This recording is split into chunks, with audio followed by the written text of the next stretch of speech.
New York City reopens 100 days after the first COVID-19 case was announced. Phase 1 started with construction and manufacturing and retail store pickups. CBS 2's Alice Gaynor live for us in Midtown tonight with more. Alice?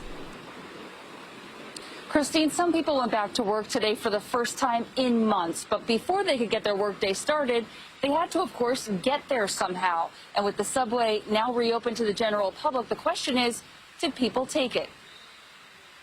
With phase 1 of reopening now in effect, about 32,000 construction sites were back up and running, and curbside retail pickups were underway. I can see you smiling behind my mask right now. Mitchell Spitzik, owner of Little Things Toy Store, says the 40-year-old business is doing about 20% of what it was prior to the pandemic through delivery and online sales. He has 3 stores in total. We hope if things get back to normal in September, we'll be able to stay in business. So how did people get to work today? Looking at the evening rush on the roads, traffic was still noticeably light.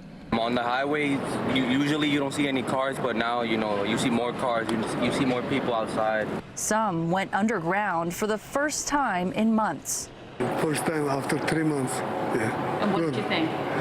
Nice, clean, good. On my way to Queens, there were like maybe 15, but everybody kept their distance. Governor Cuomo rode the subway into a visibly empty Grand Central during rush hour to encourage others to do the same.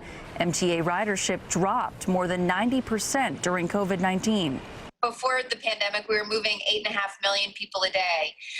We're already at 1.5 million people per day, and that was before day 1 of phase 1. Hand sanitizer and free masks for those who forget one are available to riders. Masks are mandatory. There's also signage about keeping your distance, though officials say social distancing on buses and trains probably won't be happening as more people venture out.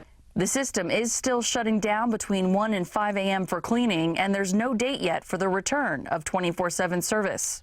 Yes, I think we at least need to get through the pandemic. The city also announced the 14th Street busway is now permanent. 5 more busways are being added on Main Street and Jamaica Avenue in Queens, J Street in Brooklyn, 5th Avenue, and 181st Street in Manhattan.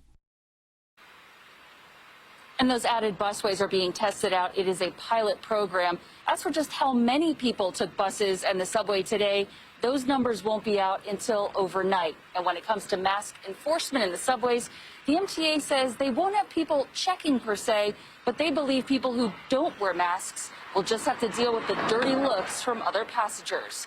Live in Midtown Manhattan, Alice Gaynor, CBS 2 News. Okay, Alice, thank you.